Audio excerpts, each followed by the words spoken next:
What is up, my friends? How you all doing? Super excited to be doing another Am I the Asshole stream today. This has been a lot of fun. I've been sharing some of the questions on TikTok, on Twitter, Instagram, really all the spots, which is a lot of fun. I've been loving the conversations we've been having, so that's really, really great.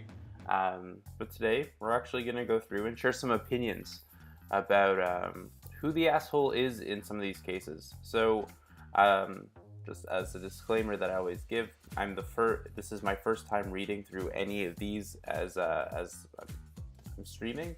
So this is my first reaction and sort of how I would think about the problem, and maybe offer some coaching or help manage and share advice around that relationship or around that post. Also, I am not a doctor. I'm not a psychologist, so anything that comes up that's around mental health is coming from my background as a youth worker and also as a coach and a counselor. So take that with a grain of salt. If you ever have any questions, happy to chat and point you in the right direction. But with that out of the way, that's language. We're gonna get right into the first one. Other disclaimer, allergy season is rough, I'm a little sniffly, but we're gonna get through this, it's gonna be great. So our first post, posted 2 hours ago. I'm wondering if all these people are in Toronto or Canada or Eastern time, because who's on Reddit at 6 in the morning? But who am I to judge? Let's take a look. Am I the asshole for not paying for my stepdaughter's tuition because she wants to be a doctor? Interesting. Let's see how it goes. My wife and I have been married for a decade, 10 years. She's a stay-at-home wife and we have no children of our own. She has a daughter from a previous relationship, Sarah, and we've gotten along for most of the part.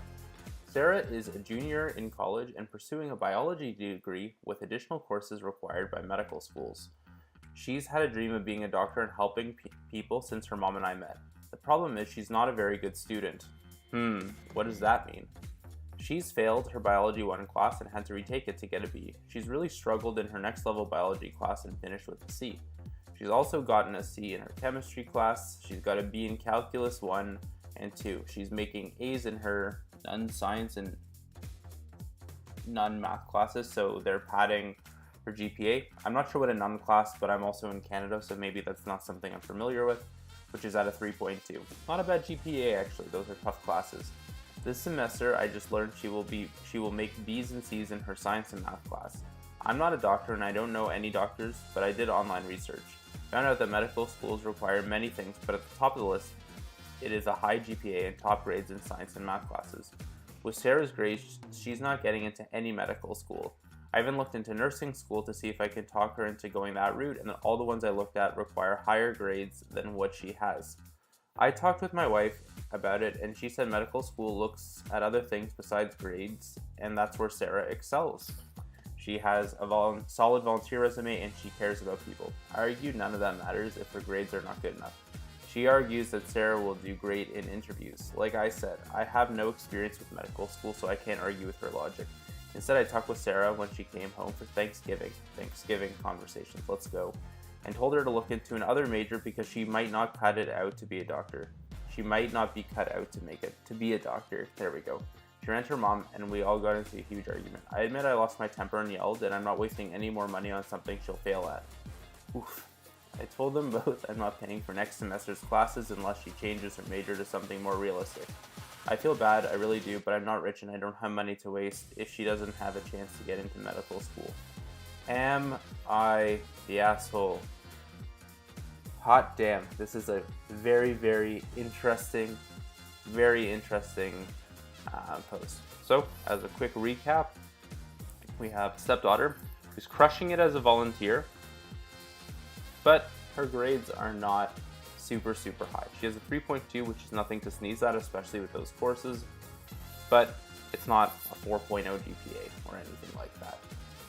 Seems like she's trying, but her stepdad is saying, well, unless you change your path to something more realistic, I'm not going to pay for it because I'm not rich and I can't afford to have you fail, essentially. I would say usually I share a bit of both sides, but this one's a bit personal to me. I think that, which is something that I'd like to share, which is essentially that we all really fail and we all try different paths, and that's really a part of learning and growing. I actually started in a really competitive business school and pretty much flunked out and switched into child and youth work, and that was my first career. And it was a lot of fun, and I learned a lot of stuff, and it really changed the way I look at the world, and I think it's made me a better business person today. But that failure is definitely a part of what got me here. So will she or won't she get into med school? Maybe not into Harvard, but maybe there's other med schools that really do focus on experience. I have lots of friends who went to med school, and lots of them went to different med schools for different reasons, and that's not a bad thing. This stepfather has said many times he's not a doctor, he doesn't know anyone, he looked at the internet and has based all of this off of that. Maybe he should talk to his daughter about talking to different doctors and job shadowing them to see, is it something she still really, really wants, because she may have to work a bit harder than other people who, that academic side comes more naturally. So are we the asshole here?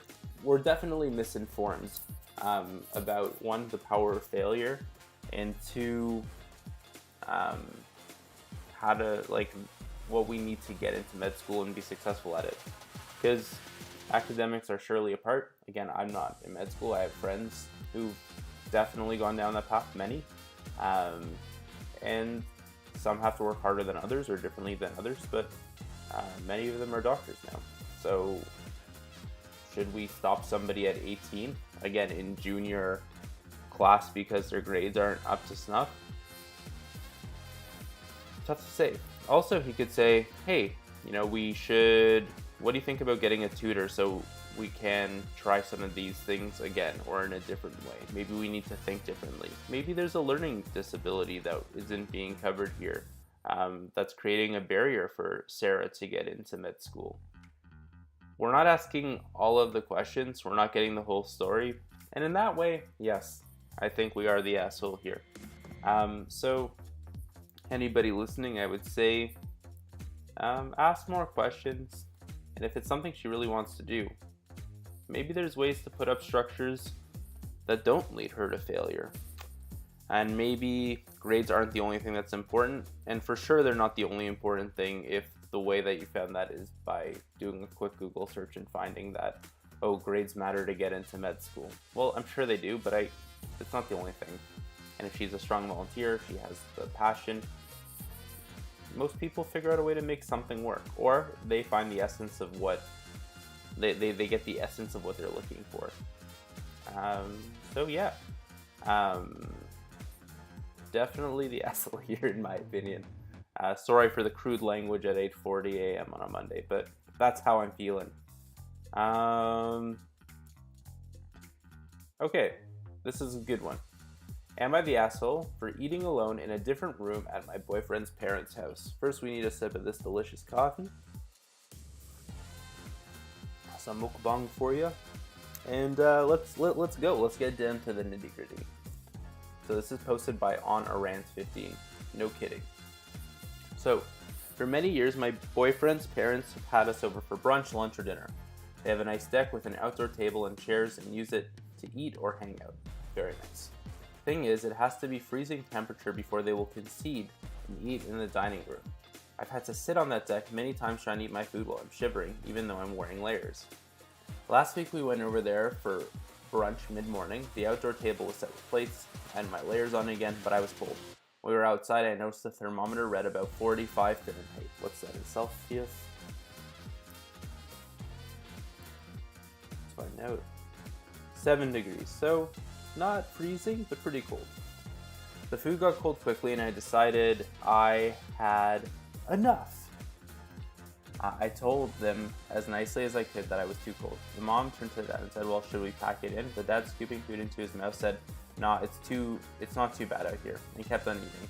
Nothing more was said, not even from my boyfriend. Everyone kept eating, so I apologized sincerely that I needed to eat inside, gathered my plate, napkin, silverware, and glass, and went into the dining room.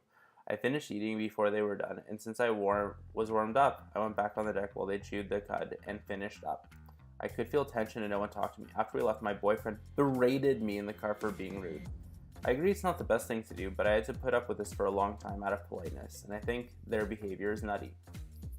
Sure, after years of this, I would know better than to go over there with my boyfriend if it's a cold day. I do it to be a good girlfriend and daughter-in-law. Okay. Very interesting. So one, she sees a future here. She wants to be daughter-in-law. But we have this little behavior that's clashing.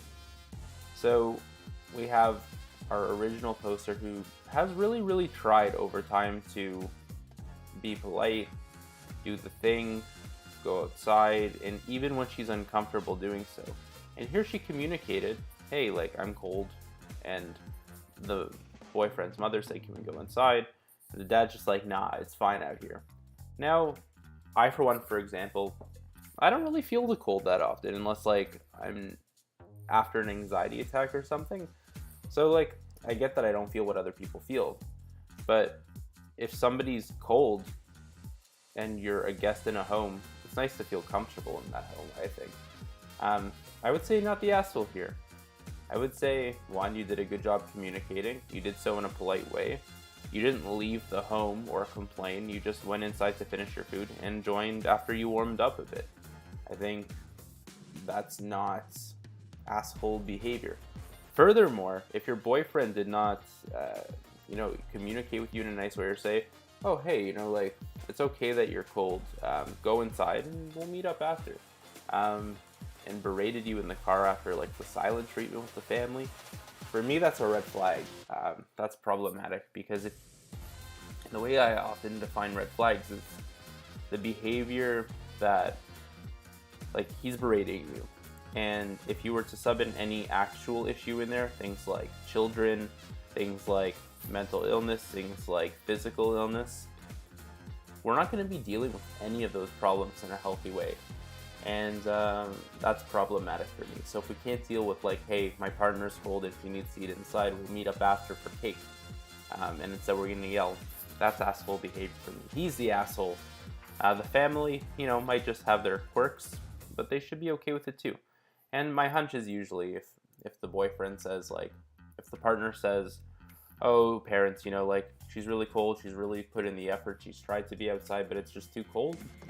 Usually they'll just say, oh yeah, like, that's fine, maybe next time we'll eat inside. The mom was already open to it before. So my friend, original poster, congratulations, you're not the asshole. Let's do another one. I'm having a rip-roaring good time over here.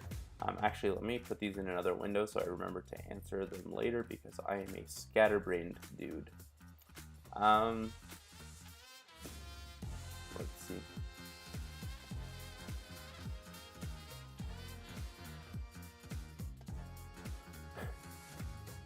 Oh, I see. They add, like, a little tag, not the asshole.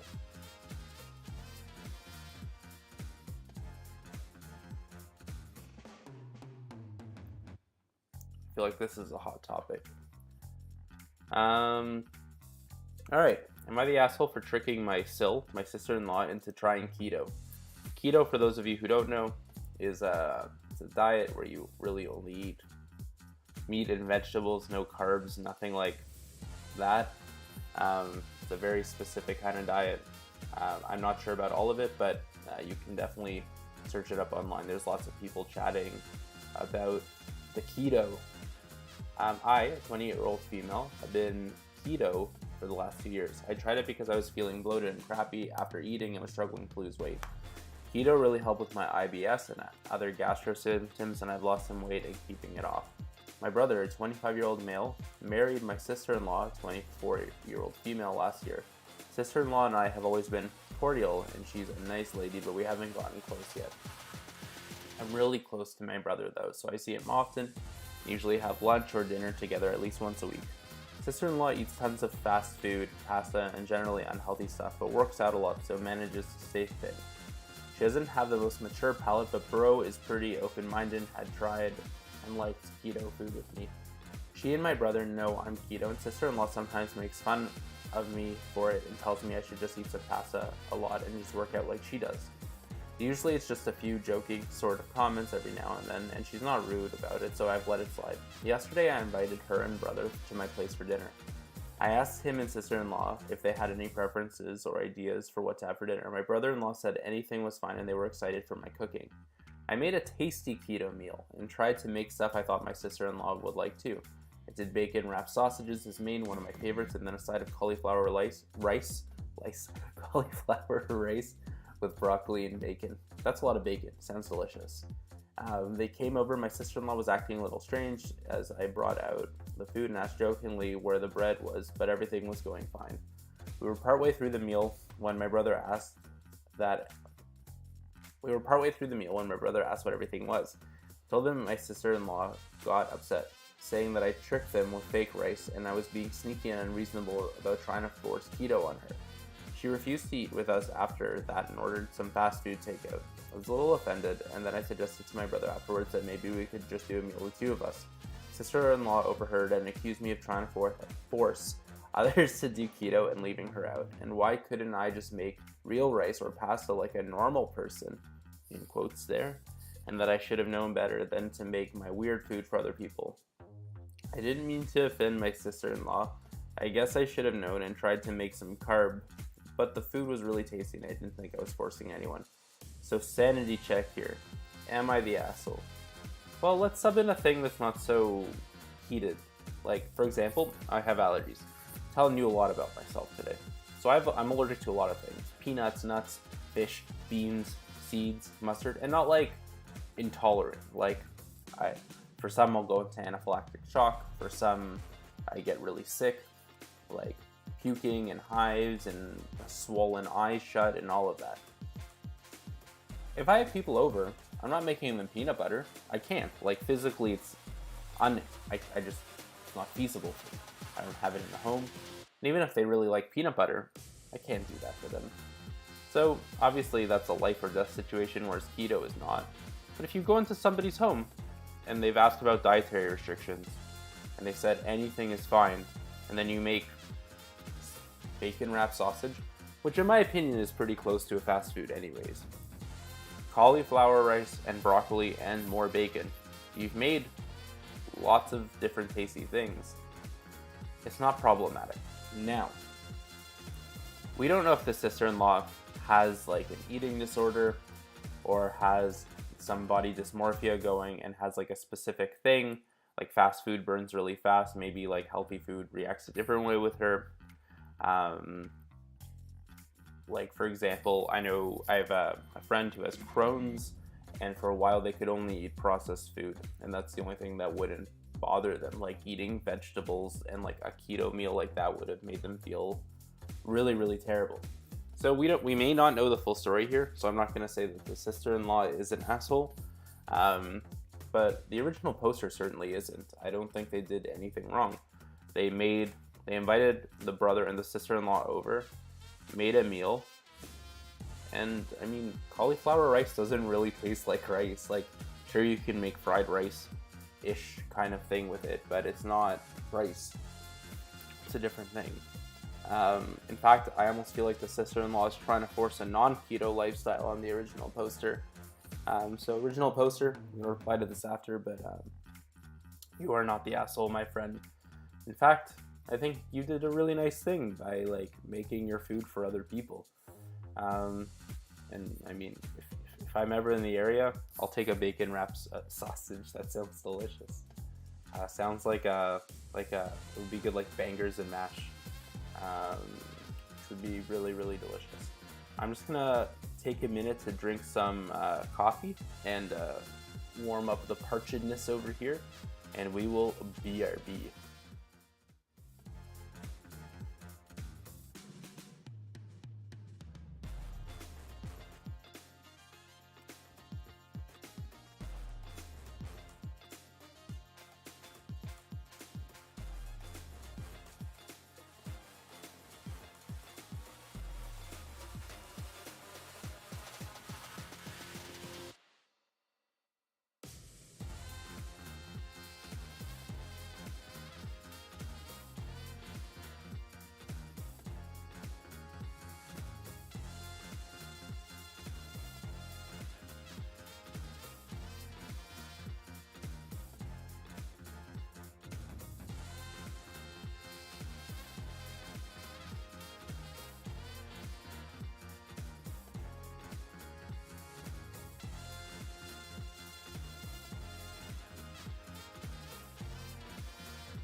And we're back.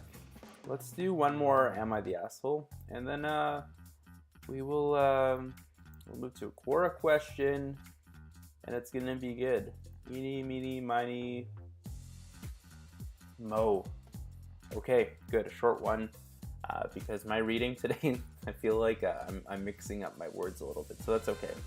Am I the asshole for kicking out my sister? I, a 29-year-old male, and my wife recently had a baby boy.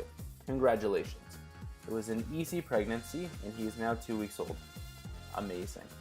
Since my son was born, my sister, a 32-year-old female, has been really controlling towards us on how we parent. She's been around every day since we got discharged from the hospital. Me and my wife are clearly not in the mood for her. At first it was helpful, but now it's getting annoying. Backseat parents, am I right? A few days ago, once again, she came around. While my wife was feeding the baby, my sister looked around for the formula we were using. We use Cow and Gate. She started berating my wife for using such an expensive brand. My wife was clearly gonna cry if she didn't shut up. I may have overreacted a bit and told her to get the fuck out of my house. She started apologizing, but I didn't want her in my house. I kicked her out because my wife is still healing from her C-section. I don't think she needs someone yelling at her in front of our son. So, am I the asshole? Edit, she's unable to have children. Okay, great context. Okay.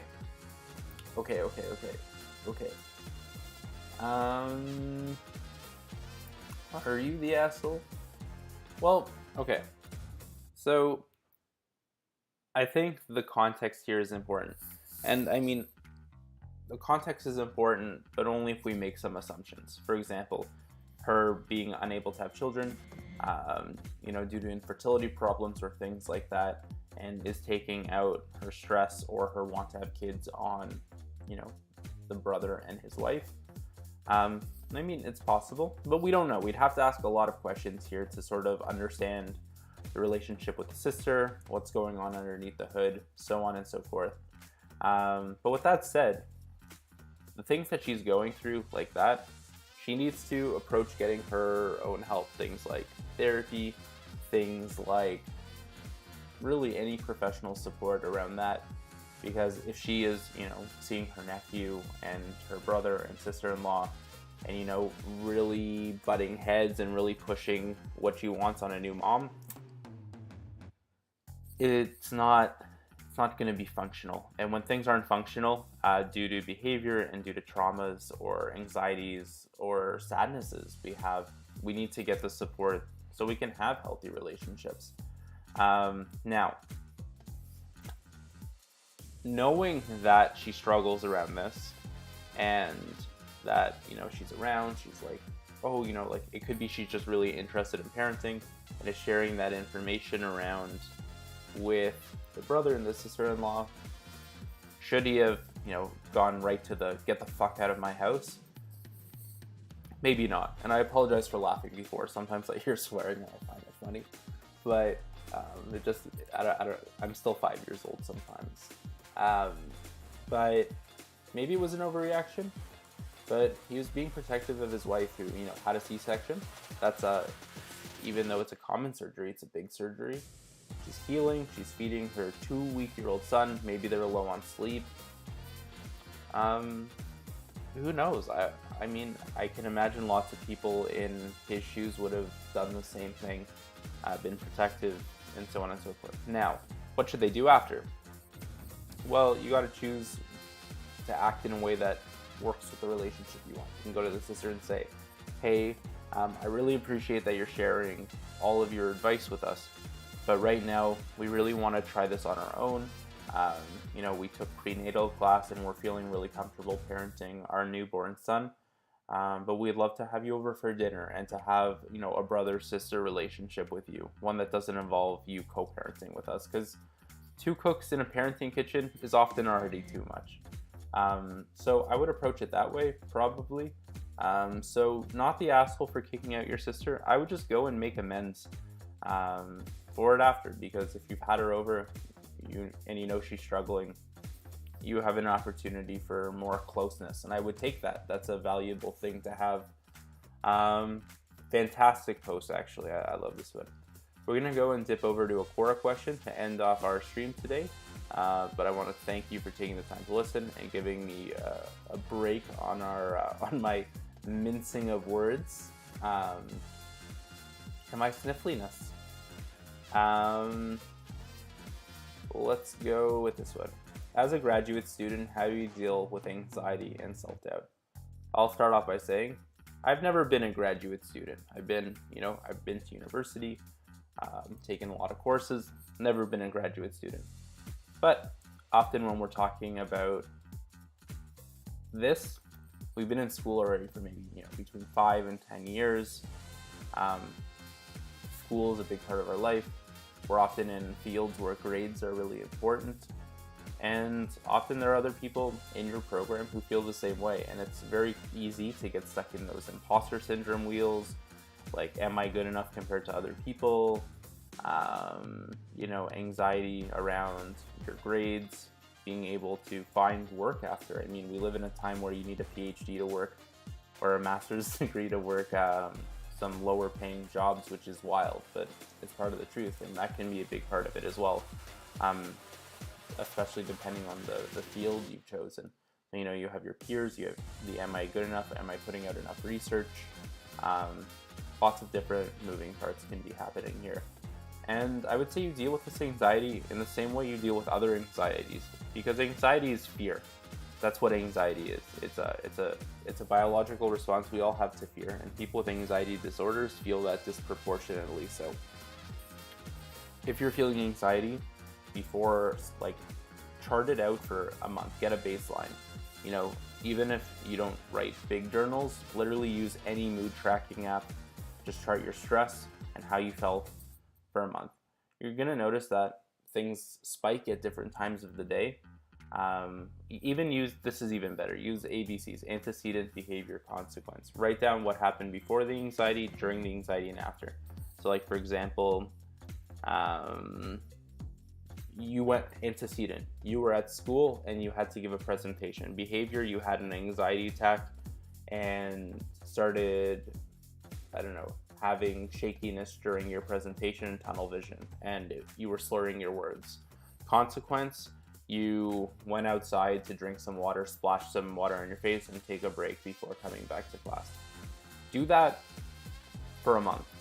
Sort of get what happens. What you're probably going to find is there's a trigger. Could be, for me, for example, it was presentations. For you, it could be something else. Once you know really what's happening, you can build in structures to feel better. For example, you have a presentation, go to the gym before, get a lot of that out. Lower that stress so you can have a more productive presentation. Journal, talk about what's going on underneath the hood. But even more importantly, so I would say, if you're having those triggers and you're noticing a pattern, go get help. If you go to any therapist, coach, counselor, and say, hey, I've been tracking my ABCs for a month, and I've been noticing that I get really anxious before presentations because I fear that people judge me. The work that they're going to have to do is going to be so much easier because they don't have to spend all the time peeling the onion and getting to the heart of the situation. And you're going to get some really, really powerful, quick, good work done. So that's what I would say there. I want to thank you all for joining my stream. We're going to be back here tomorrow. I'm thinking every day, Monday through Friday, sometime in the morning, maybe sometime in the afternoon. We'll experiment. We'll give these streams a try. I'm having a good time, and I hope you are too. If you or anyone you know is looking for some coaching support, I run a service called The Journal That Talks Back. We offer affordable, accessible, and unlimited coaching for young professionals. Go to thejournalthattalksback.com. Check it out. There's some drag and drop stickers, which are super cute, and you can book a call, chat with me, and we can get you either set up with our resource, get you matched up with a coach, or I can also help you access other things if that's what you need. Or if you just want to talk, I'm fun to talk to. See, I basically look like the Lorax. It's gonna be great. But yeah, until then, thank you so much. Happy Monday, and we'll see you on the flippity flop.